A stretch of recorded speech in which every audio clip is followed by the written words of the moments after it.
గుళ్ళకిని ఎలా తయారు చేస్తా చెప్పిన ముందు మనం ఒక గుల్ల గ్లాస్ ఉంటుంది కదా, ఆ గ్లాస్తో అంటిస్తా గమ్తో.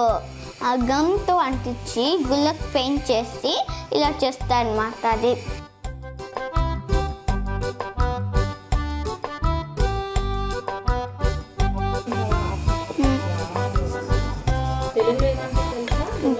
గుళ్ళకని పిగ్గీ బ్యాంక్. అది ఇంగ్లీష్, తెలుగులో డిబ్బి అంటారు.